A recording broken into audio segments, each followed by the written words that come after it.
Everyone, welcome back to another episode of Friday Sews. You're watching me, Helen, and this is my channel Stitch Rip Repeat. So I didn't do one last week, and so I have a few things to catch you up on. I haven't actually finished any sewing, but I've got some work I can show you that I've started, and I've got patterns, I got fabric, and yeah, just chit chat, just a little catch up as usual. Starting with a big thank you. So hopefully you know already that I've been doing a destash on my Instagram. I'll pop my destash down below. And so thank you for everyone that's bought.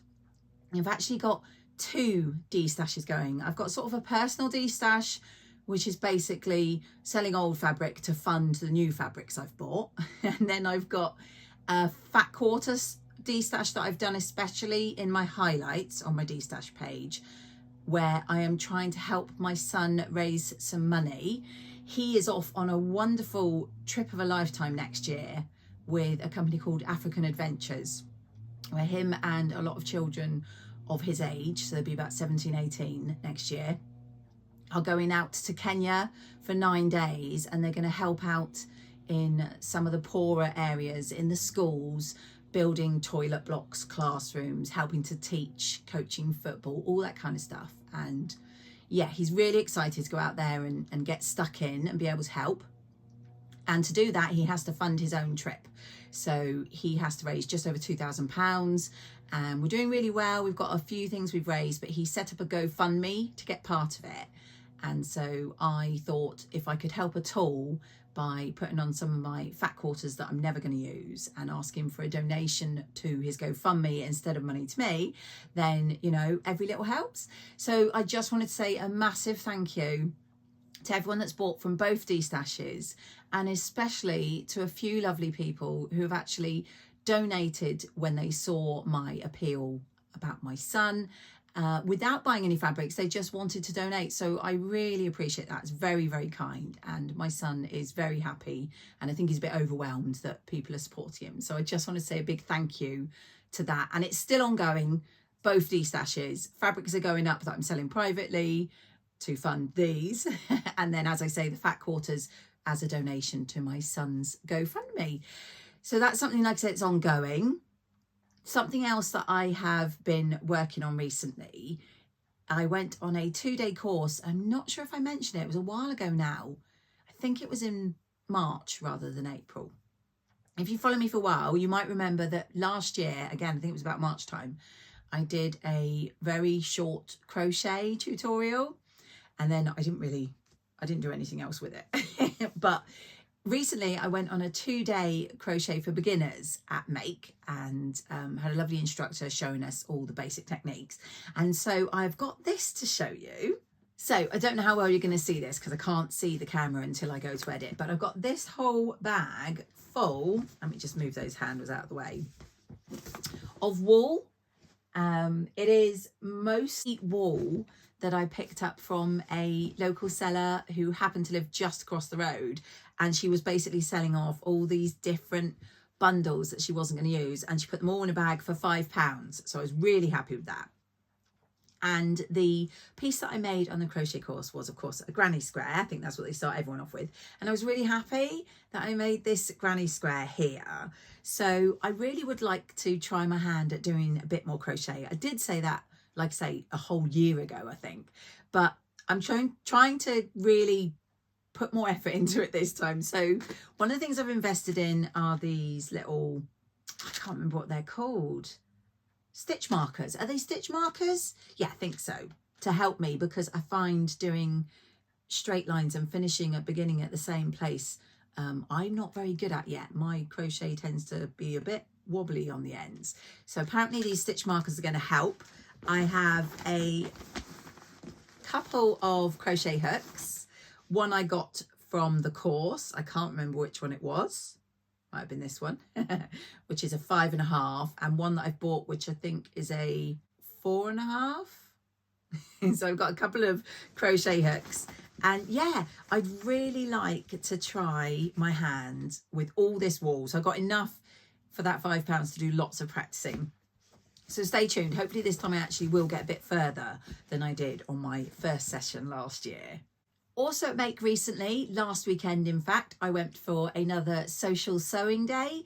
You may recall I went with the lovely Angela, who is Devon Threadtails, back in March, and we made our Marnies because we were going to take them away to Birmingham for the weekend. This time, unfortunately, Angela couldn't make that date. It was a lot quieter. There was only 6 of us, and that was quite nice actually, because I actually got to sort of speak to everyone, you know, in passing this time, whereas last time it was quite busy. However, I made a massive boo-boo. So my plans were to make my first pair of Heyday dungarees by Waves and Wild, and I got the pattern printed by Fabuloso, and I pre-washed my fabric, and I sorted out my overlocker to take with me as well as my sewing machine. So I was really, I thought, well prepared. Until I got to Make, and the first thing we were doing when we were introducing ourselves was talking a bit about what we were going to make. And as I was pulling the bits and pieces out to talk about my Heydays, I realised I had left my pattern pieces at home. So I had the instructions and I had the fabric, but I had no pattern pieces to cut the fabric out. So yeah, I was a bit daft, but luckily, because it is a sewing shop and workshop, the lovely Lizzie, who owns and runs it, actually had a copy, because I think they run workshops on the Heydays. So I was able to trace out the copy, which was really, it was great because I hadn't taken anything else with me. However, that did mean, because it took longer, because I had just planned to cut out my pattern pieces from Fabuloso, whereas I had to trace them and then cut them. By the end of the day, which I think was about 6.5 hours in total, I had made the straps and the loops that the straps tie into. But still, I was happy because I had it ready and prepped. And then I was able to carry on a bit further, because yesterday I had another sewing day. This time, however, it was at my lovely friend Angela again. It was at her house, which of course is always lovely. It's really nice to sew and chat with Angela. And sorry about the noise, someone's mowing a lawn if you can hear that. My original plan for Angela's was the Mabel blouse, the new till in the buttons, in that lovely yellow floral fabric that I showed you. And I thought, I'll take that and I'll make the blouse. That'll be great. Just at the last minute, I thought, well, I'll pop in my Heyday project into my sewing bag. You know, what's the harm? I don't expect I'll get around to doing any of it, but I think I'll take it. Well, turns out that was a good job that I did take the Heydays with me, because I have never done shirring before. And I thought it'd be fine. I thought I'll do a few practices. I'll find out what my settings are. Oh my gosh, it was not fine. If I hadn't been at Angela's, if I'd been at home, there would have been swear words and it would have all gone in the bin. Honestly. Yeah. I tried different length settings. I tried winding it by hand. I tried winding it on my machine, and I just had no joy. I mean, I tried the whole thinking it'll be fine when I run the steam over it, will shrink. This is the result after running steam over it. And this is only one piece of the numerous pieces I tried, and they all ended up like that. So rather than get stressed, I thought, do you know what? That project's going on hold. I will get on with my Heydays. I should say that the lovely Rachel and Ruan, who you know as Stitched Up and the Yorkshire Sew Girl, I was chatting with them on our little WhatsApp group after my disastrous, and they've given me loads of advice and tips. So I'm really grateful, ladies, including Ruan saying that a lot of people have trouble with Brother sewing machines, and that's what I was using, because that's my travel sewing machine, whereas the Pfaff is the one I keep at home. So yeah, hopefully when I go back to that, I'll probably try it on my Pfaff, and I'll try lots of the tips, and fingers crossed it will not defeat me. But as I say, I was very glad that I'd taken my Heyday project as well. So all I wanted to do was to really get the pockets done. So I was in a good position to get on with the rest of it. And if you recall, I want to make it in a few fabrics, but I bought a teal cord. That was my plan. And I did manage to get all my pockets made, and I'm very happy. This is going to be my bib pocket. And I don't know how well you'll be able to see, so I may hold it a bit closer or I may pop in a photo. But I've done it with this lovely yellow top stitching, which is not top stitching thread, it's normal thread. I just did a triple stitch, so it looked a bit thicker. And then I put in one of my Kylie Machines better than bought labels. Now Angela did realise, bless her, after I'd sewn that on, that I've not left much space to then stitch this on to my bib, but it's fine. I'm thinking I'm going to do a very narrow bar tack just at the side there, and hopefully I can get away without having to take my label off and move it across. But yes, I'm really happy with that yellow and then that pop of pink and that label. So that will be my bib pocket, and then the other 4 pockets are the exact same with the yellow. I haven't put a label in any of them, but I am thinking of putting in a little, you know, sometimes the tags that stick out the side of like jeans pockets and things on the back. I'm thinking of putting a little label on maybe one of the 2 back pockets, but we'll see. But when I got home, I carried on. So I'd made all the pockets, and I might pop in, I took a photo of my 5 pockets because I'm doing all the pockets, which is the 2 at the front, 2 at the back, and the bib pocket. When I got home, I carried on and I actually sewed them onto my pieces. So I'm not sure how well this will show, but I have here, this is my front piece. And so as you can see, I have my pockets sewn on there. And then I'm very happy. I re-threaded my overlocker when I went on the social day at Make last week because I couldn't get on with my project. I thought, well, I'll get my overlocker threaded because I'd been putting it off. It was still on white from when I did my Mabel, and I usually sew with rainbow thread. And so anything that wasn't white, I would do with rainbow thread. So I re-threaded, and then I have overlocked my 2 front pieces together with this very gorgeous rainbow overlocking, and I have the exact same for the back piece, and I've just realized I've sewn the pocket on without putting a label. So scrap that, what I said earlier. I'm not putting a label in the side because I've already done it, and I'm not unstitching it. So I have 2 overlocked top stitched front and back. So hopefully I'll be able to get on with those. As I say, I already have the straps and the loops. So hopefully it won't take too long to finish those. And those will be my first ever heydays, which I'm really excited about because I have plans for lots more heydays. Behind me on my wall of fabrics, I have fabrics put aside for the heydays. So hopefully it'll be a roaring success and I will make some more. So that's something I've been working on.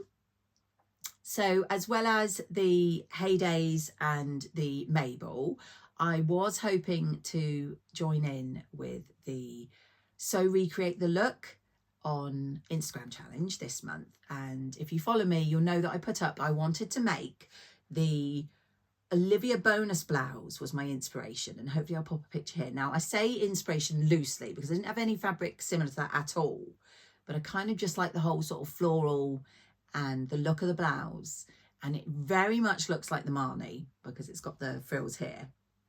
So my plan was to use the Marnie for most of it, but to use the sleeves from the Ava blouse from the Dressmaker's Closet because they had the similar looking, I think, sleeve to the one in the original Olivia bonus. And I'm really excited for the fabric I'm going to use. As I say, you'll have seen from the picture that it's not like the picture at all. So it's not going to be a real recreate. It's more of an inspirational. I have this gorgeous fabric, which I think is a viscose I got from Keely, Voice of a Creative, when she did a destash. And it is this really gorgeous blue fabric with the flowers and the unicorns all over. And I've always loved this since I bought it, but I wasn't sure what to make. So that's what I'm hoping to make for the blouse. As I say, mashing up the Marnie for the bodice and the Ava sleeves for the sleeves. So that's a plan. I am unfortunately resigned to the fact that it's not going to be before the deadline. So it won't be actually put forward as an entry for the challenge because it's Friday today and I think the reveal day is Sunday because that's the end of April. But I have family coming to visit at the weekend. So after today, I'm not doing any sewing. And today I'm going to be sewing more the heydays. But that is on my to-do list for very soon. So hopefully once I've mastered the shirring, I'll be doing the new Mabel blouse and I'll be doing the So Recreate mashup. So a couple of new blouses. I just need the weather to improve so that I can wear them. So finally, a Friday Sews would not be complete without me having some fabric or patterns to show, now would it? So as you know, I have lots, but I just can't resist. I do like to buy fabrics and patterns, and hopefully this year I'll sew a lot more of them up. So one of the ones that I got was the latest So Hayley Jane fabric from the luxury box. So as you know, I don't currently get the So Hayley Jane, and so I didn't get my box this month, but even if I did, I was always subscribed to the classic, so I wouldn't have got this fabric. So when I saw some unboxings and I absolutely loved it, I put a little message to Hayley saying, oh, I hope this is going to go on the outlet, and lo and behold, it did go in our outlet shop. So I picked up 2.3 meters of this, and I know it was very much a Marmite fabric this month, in that a lot of people did not like it. I think especially there was a pink version, and I think that wasn't everyone's favourites, but I absolutely love this. This is a double gauze with this sort of denim look blue and these fabulous watermelons all over. And like I say, as soon as I saw it, I absolutely loved it. So I'm really pleased that I managed to pick this up in the outlet. And like I say, I got 2.3 meters of that. So that will be added to my double gauze, which in my new sewing room that I'll be showing you properly soon, I have an actual cubby hole just for double gauze. So that has been added onto my stash hub, which, as you know, I do to all my patterns and fabrics when I buy now. And so I will be popping that into my storage as soon as I've finished recording this. Pattern wise, the first pattern I got, the first pattern I got recently was a pair of culottes. Now, I watched the lovely Northern Soul Sisters recent live, and on that there was a lady talking about a top that either her or a friend of hers had just made, and it was by a company I'd not heard of, and I hadn't heard of the top, and I went and searched it up. Now the company, I'm checking my notes because it's new, it's Pink Curls Vintage, and they are working with My Handmade Wardrobe on vintage inspired patterns. So they've just released a few, and the top was on there, which I thought was lovely, and I'll probably pop in a photo, but I absolutely loved these culottes. Now, funnily enough, they are called Marnie. So I now have two Marnie patterns. One is a blouse, one is culottes. Maybe I could wear them together. By this Pink Curls Vintage. And I will pop in photo, but the pattern came like this. So it's got a really good envelope to keep it in. And they're really, as the name of the company suggests, they are vintage inspired. So I really liked the look of them. And they are the line drawing there. But like I say, hopefully I'll put in photos. Yeah, I really like that. I have a few culottes patterns that I haven't sewn up yet, but I couldn't resist these. And I think they'll be lovely. And I think the patterns they're designing, if you do like that vintage look, are just really beautiful. So do go check them out. As always, everything I talk about, I will pop links below so you'll be able to go and find them for yourself. So that's the first pattern I bought. The next pattern I bought was completely influenced by the lovely Andrea at Beyond the Pink Door. She made the blouse, more than one, I think, and she did a tutorial. And in fact, I was really appreciative of the tutorial. I always like Andrew's tutorials. They're brilliant. That I used the little super thanks icon at the bottom. I don't know if you've ever seen that. I've got them on my video as well. But there's like, I think it's a heart and a $sign or something. And if you really appreciate what someone's done, like I did Andrea, you can click on that and donate direct to the channel. So yeah, I popped a little donation to say thank you for doing the tutorial and how much I appreciated it. I then went and bought the pattern and got it printed at, I think it was in the folds. And so it came, I was quite pleased because it came printed out. So I've got the pattern pieces there, but it came with this envelope. So I've been able to write the pattern on. So I won't need to use one of the envelopes that I've got that I use for these because it's already come with its own. So hopefully I'll have put some pictures up of the Olivia blouse. That is now, I think, the third blouse I've got by Atelier Jupe, because the first one I got from them was the Frida, which I love. And then I also got the, it's one I'm going to make, Zoe. I got the Zoe blouse. So I've got the Frida, the Zoe and the Olivia, and I love them all. So again, do make sure you check out Andrea's tutorial for that. It is brilliant. And if you wanted to make it, I would highly recommend using that. And then when I was on my social sewing day at Make the other week, one of the ladies there had brought numerous projects to change hems and to change collars and various little jobs that she wanted to do. And one of them were these gorgeous pair of culottes in a very lightweight denim. May have been a chambray, but I think it was a lightweight denim. That, again, I know I've already got the Marnie. These were completely different style. They looked like a skirt when you're stood still, but when you moved, you could see they were very wide. And they were one I hadn't heard from Megan Nielsen, who I have heard from and I have plenty of patterns, but I hadn't heard of this particular one. And it was called the Tanya culottes. And she made this version here, but in a blue denim. And it looked so good. It was stunning. And I love the fact that it looks like a skirt until you move. And this one here is even fuller. So if you look at the line drawings, I think view C and D are the one that I would be making. But the other two views, A and B, are like twice the fullness. So they must really be big, because when the lady showed us this fabric, it like there was tons of it in the leg.